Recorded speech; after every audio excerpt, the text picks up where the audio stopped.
had some relationship with Kṛṣṇa because these symptoms developed when he heard that Kṛṣṇa had already killed Kṛṣṇa.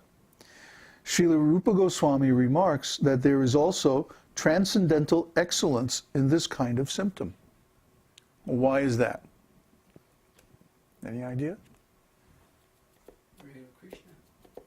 Hmm? Pick up the microphone. It's in relation to Kṛṣṇa.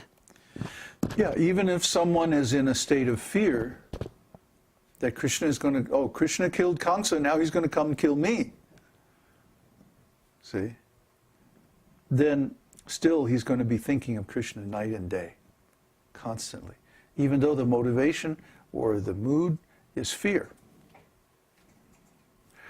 So this is, of course, not a very pure or advanced relationship with Kṛṣṇa, but it's still relationship with Kṛṣṇa, so there is some transcendental value in it. And we generally see that the demons that are killed by Kṛṣṇa, then they get liberated and they go to the Brahman. Okay. Disease. What's that?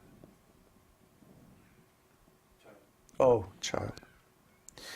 When Kṛṣṇa was absent from Vrindavan and was staying at Mathura, some of his friends informed him, "Dear Kṛṣṇa, because of their separation from you, the inhabitants of Braja are so afflicted that they appear to be diseased. Their bodies are feverish and they cannot move properly.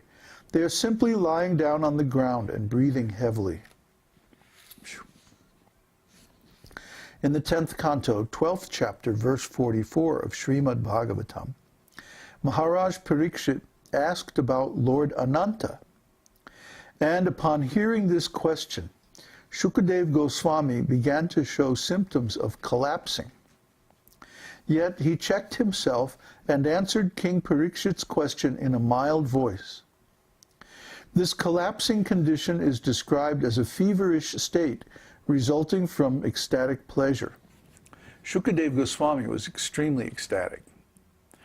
Some people say, well, the Śrīmad-Bhāgavatam doesn't actually mention Radharani by name.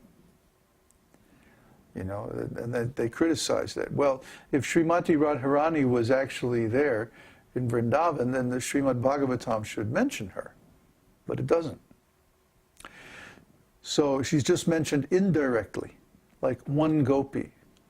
For example, in the description of the rasa dance, when Kṛṣṇa was dancing with all the gopis and then suddenly disappeared, the gopis talk among themselves and they say, Kṛṣṇa has left the rasa dance with one gopi. But they don't mention the name. Or Shukadeva doesn't mention. And the reason for this was that if Shukadeva mentioned the name of Srimati Radharani, he would go into an ecstatic trance that could last for days.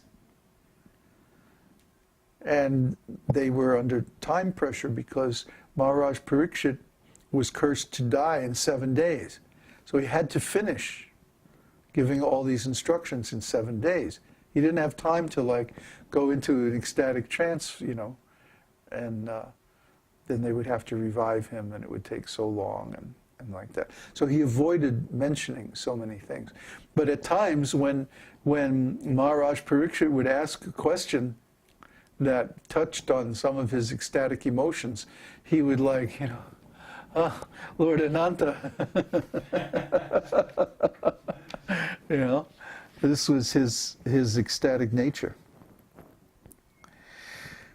Oh, yeah. There is another statement in Śrīmad-Bhāgavatam telling of the damsels of Braja meeting Kṛṣṇa at the sacred place of Kurukshetra many years after their childhood pastimes.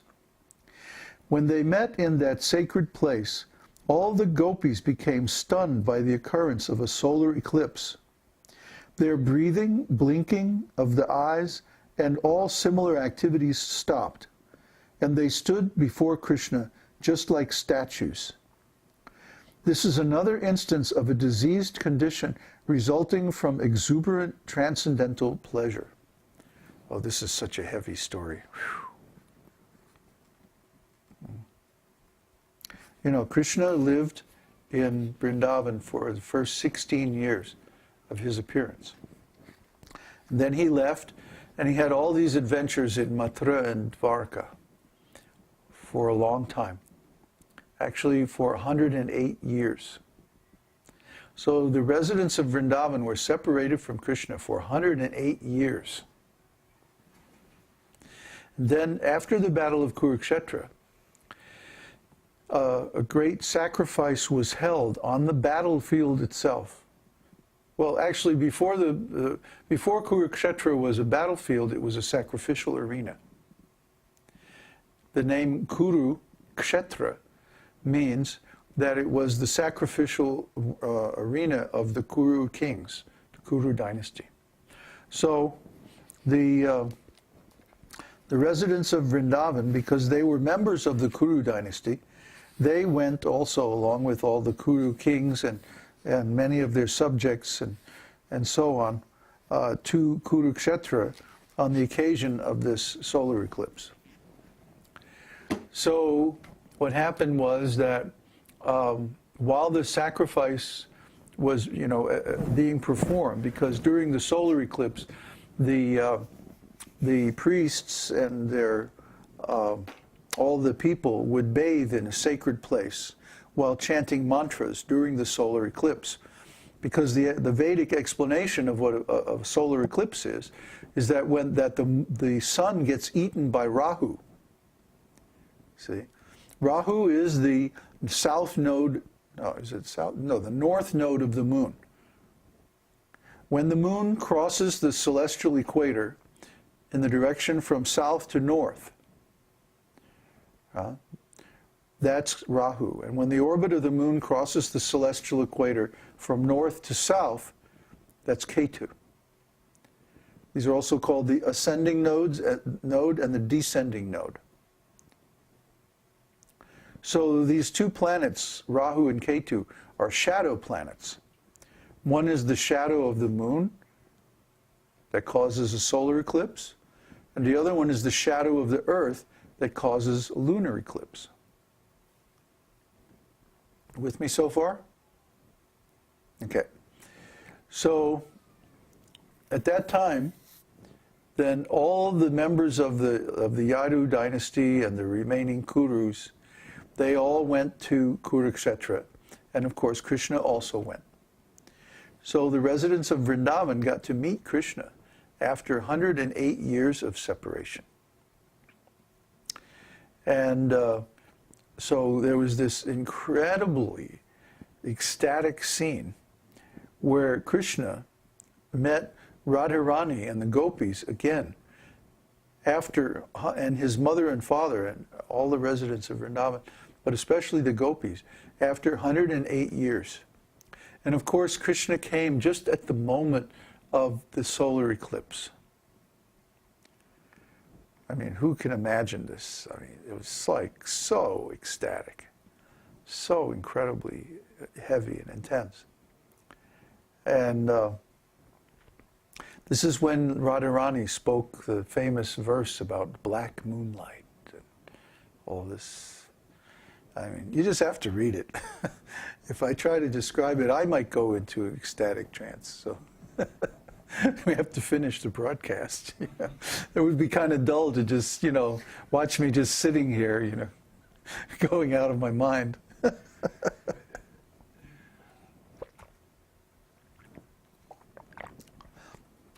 But anyway, the devotees should understand all these things, because this is Kṛṣṇa. This is Kṛṣṇa's character. He likes to create these intense, dramatic scenes that build up over a long period of time, and then suddenly there's this incredibly dramatic resolution. And at this time, the most intense emotions are generated in his devotees, and he enjoys this. This is Kṛṣṇa's play with his devotees, because his actions serve to increase the intensity of their love for him. This is Kṛṣṇa's business. He likes to increase the intensity of his devotees' love. And so he does all these dramas. Prabhupada was also very expert at this. Prabhupada would do these pastimes, like he would say, I'm coming to this temple. And everybody would go crazy, like painting, cleaning, decorating, making everything first class for Srila Prabhupada. And then at the last minute, he would delay his trip, or he would go someplace else. And then the president would have to go to that place and say, but Prabhupada, you promised to come and visit us, and we're all ready, and everything like that. And then Prabhupada would say, okay, I'm coming. And so then they would go back, and they would get everything ready again. And then Prabhupada would delay again. You know, and, they would just go crazy. So, you know, Prabhupada knew exactly what he was doing. It wasn't that he was absent-minded or something like this. No, he was playing with his devotees to increase their love. You know, some of these traits of Kṛṣṇa kind of rub off on his devotees.